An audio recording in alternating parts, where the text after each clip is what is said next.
Welcome to today's video. Today I'm going to be teaching you why change is so hard and how to step by step actually make change easier for you. Let's dive into most of us. We all want to change. We all want to be better. Like you're listening to this podcast because you are at least someone who knows that you want to change and evolve and grow in some sort of way. But then the next question is, why the hell is that so hard to do? Right? Why is it so hard for us to change when we want consciously to change? And so I'm going to take you through something that's called the emotional cycle of change, so you can understand kind of what's going on inside of you as you're actually trying to change. And if you're someone who's really bad at following through, if you're somebody who's really good at starting something, but really terrible at finishing it and seeing it all the way through, what I'm going to teach you, if you can really understand it, will be a game share. If you're sitting at home, I would recommend that you take out pen and paper. If you're driving, take some mental notes as we go through this. In order to create the life you want, you're going to have to change. And we all know that that's why you're here. You are not unconscious, a zombie walking around anymore. You're the type of person that's going, okay, I want something to be different, and I know that I need to change. That's why I'm here listening to how to change my mindset. You're going to have to change. You understand that there's no way around it. And if you do not change, you know that your life will not change. And there is a psychological cycle that you will go through in almost any change that you have. And there were two psychologists, Don Kelly and Darrell Conner, who developed this model that really deals specifically with the emotional aspects of change and what it looks like. And if you can understand it and you can identify where you are, it will make it easier for you to go, you know what? Okay, I can see. I'm at stage 2 right now. I just need to keep going. Oh, you know what? I can see I'm at stage 3 right now. I just need to keep going. Oh, I'm at stage 4. Things are starting to work out. I just need to keep on going right. And so when you can understand what stag that you're in, you can understand how you need to keep pushing through and how to do so. You know, one of the things that I always hear from people a lot in what I do is, man, I'm Rob. I'm pretty good at starting things, but I almost always give up. Like, I'm really good at like starting a workout plan, but I always give up like a month into it. And there's this thing called the emotional cycle of change. And there's 5 different stages in the emotional cycle of change. And you can use this to understand and anticipate the emotional responses that you're going to feel like, okay, I'm in stage 2. I know that stage 3 is coming. I know that it's actually going to get worse before it gets better. So at least I can prepare myself. And so when you understand each stage in detail, you can better prepare yourself. You can use these tools to then cope and work through your changing emotions. Okay, so there's 5 different stages in the emotional cycle of change. The first one we're all very familiar with, and it's stage 1. And stage 1 is called uninformed optimism. In this stage, you're excited about the change, right? Like whenever we're going to do something, like we might be a little bit nervous, but we're like, man, it's so exciting. It's so excited. I'm going to do this new thing. I'm going to change myself. I'm going to change my life. I'm GNA. Lose weight. I'm going to gain muscle. I'm going to get sexy. I'm going to look amazing in a bikini, right? Whatever it is that you're working towards, but it's the reason why you're so excited about it is because you are not aware of the difficulties that you could and probably will face ahead. And so you're only seeing all of the good stuff. And this is a reason why people are all excited in the beginning of starting something new. One thing that you can do to capitalize your excitement here is to make an actual letter to yourself, to journal why you are doing this. Right, it goes back to like when you think about quitting. Remember why you started. So when you're in that moment of like excitement, really good to put all of your excitement down on a piece of paper, what you're looking to do it and why this is so important to you to make this change. At the first stage, people are filled with enthusiasm and excitement, and you see all of the potential benefits of the change. But the reason why you're so excited is because you see all of the benefits, but you're yet to experience any of the costs. Because when you say yes to something, you're going to say no to something else. If you're going to make a change, there are going to be some costs. There's going to have to be some shifts in your life. And at the stage of uninformed optimism, it's filled with this sense of positive emotion and excitement. And I can't wait to go ahead and do it. So imagine all of the benefits that you have and how exciting it is. But you haven't seen all the costs, and everything has a cost, as I said. But then what happens? We all go into stage 2, excitement starts to fade. The more that you learn about how long you have to go, and all of the things you're going to have to fight through, and all of the work it's going to take, and what it's going to be like, you can start to see a little bit further in on the journey. Which brings us to what stage 2 and stage 2 is called informed pessimism.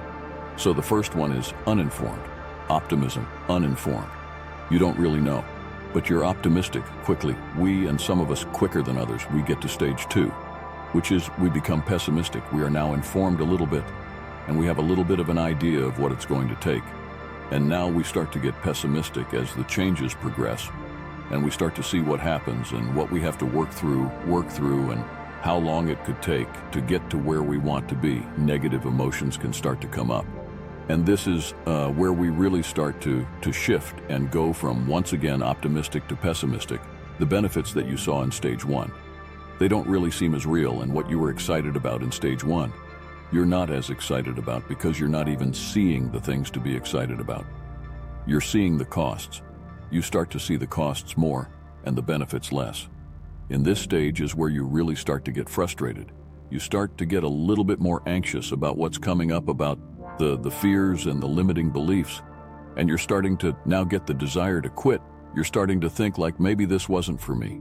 Maybe maybe this wasn't for me. Maybe I made a mistake, right? And this is where usually stage 2 and stage 3 are where most projects fail. And this is usually like, yeah, maybe I took the wrong path. Yeah, I took the wrong path. Or this is going to take way too much time. I don't have this much time. I have a full-time job. I have children, right? And as reality starts to set in, the positive emotions that you did have start to become negative emotions. You went from optimistic to pessimistic. Really damn quick, didn't you? This is what happens when they have New Year's resolutions. It's like, yes, the first day I'm going to go to the gym. I'm going to drink my water. I'm going to do my meditating. And by day 3, they're like, screw this. That's a lot of work. The benefits of the change seemed less real, and they seem less important. And the costs that come and what you need to do become much more apparent. And so we start to question if the benefits of US changing are worth the effort that it's going to take. And so people may start to question the worth of the effort, and really start to find and look for reasons to abandon the effort that they need to put in. And it sounds terrible, right? Damn, now, I'm pessimistic. I became pessimistic so quick it sounds terrible. It couldn't possibly get worse. Well, it does. So if you fight through stage 2, you thinking in stage 3, which has been titled, in one of my favorite titles, The Valley of Despair. You know, so it's the valley, it's the lowest of lows. It's the lowest part of the cycle. If you didn't quit in stage 2 and you are going to quit, you're definitely quitting in stage 3 because it gets lower, it gets more pessimistic, it gets harder. This stage is where people experience the pain of change and the benefits. It's just, I'm feeling the pain of all of this change, and the benefits, they just seem light years away. They seem unimportant. The easiest thing to do at this point is quit. It's so easy to quit. It's easy to quit and return to your old ways of doing things. At the lowest point of the emotional cycle of change is a valley of despair. And this is where many people are going to give up, and this is where the change, the pain has really felt more than anything else. And the benefits are just like, no, they're not happening. There's no way that I see how other people could do this, but there's no way that I could do that thing. And it's easy to quit and to want to quit and to go back to your old ways. But the problem with all of that is giving up whatever you decide to give up. And you're like, well, you know what, maybe this business wasn't the right business for me, but there's this other business I've been thinking of. The reason why that other business sounds better than your current business is because your current business, you're in the valley of despair. The other idea for a business you're in, uninformed optimism. And I guarantee you, if you go and you decide to switch and start another company, you're going to be all excited for a little while. And then what's going to happen, that's stage 1, stage 2, stage 3, you're eventually going to find yourself in the valley of despair. It's just the stages that we go through as we're trying to change anything and trying to change ourselves. And so in the valley of despair, it's very easy to quit because of the fact that you see something else like a shiny object that seems way better because you're in stage 1 with that other thing of like, oh my God, uninformed optimism that must have been the thing I was supposed to go for. And this is where most people give up. The reason why the grass looks green on the other side is because you're in the valley of despair. And the other thing that you're looking at is stage 1. It's uninformed optimism. My God, it's amazing. So what you have to do here is you have to just keep pushing. It's important to have a really compelling vision of the future that you want to achieve and why you want to achieve it. Not just say this is the thing that I want, but it's also like, this is why I'm doing for my family, I'm doing it for my children, I'm doing it for the world. Whatever it is that you're working towards, you have to have a really compelling why, because it's so damn easy to quit, and it's so much harder to keep pushing. This is also why it's important for you to journal in stage 1, because when you think about quitting, remember why you started, go back and read the reasons why you started, what your vision is, what you're doing this, for who you're doing this, for why you're doing this. So you just have to fight through, knowing that if you fight through long enough, eventually you're going to get to stage 4, and stage 4 is where things start to get better, and stage 5 is where everything's amazing. Well, it's where things start to become amazing. We'll put it that way. Stage 4 is now informed optimism. So you went from informed pessimism to informed optimism. Informed pessimism is like, oh my God, I now know what I didn't know, and I don't know if I can do it. Informed optimism is, I now know what I didn't know before, and I think I can do it. Like at this stage is, the possibility of success starts to increase. You start to get into much more of a positive state because you start becoming more confident in yourself and trusting in yourself. Success is starting to seem possible, and the benefits of what you're doing are starting to show, because sometimes you got to plant a seed and it takes months for that seed to grow. And so sometimes before you get to stage 4, you're not really seeing the benefits yet. They haven't really popped up. And so now you're starting to see the benefits of your actions a month ago, 2 months ago, 6 months ago. And the cost of the change is actually starting to seem worth it. And it's starting to seem easier. And you now are starting to see a little bit of the fruits of just a little bit enough to get you excited. You're starting to see those breadcrumbs of success in front of you. You're starting to see a light at the end of the tunnel and going, you know what? Damn it, I think I can do it. I think I could get myself there. So that's stage 4, which is informed optimism. And then stage 5 is what we're all trying to get to, which is success and fulfillment. Success and fulfillment is the final stage of the emotional cycle of change. It's the one that the least amount of people get to, because usually somebody gives up at stage 2 or stage 3. Like 90% of people are going to give up at stage 2 or stage 3. Very few people are going to push through, because it's just so easy to give up. It's so easy to do nothing. It's so easy not to change.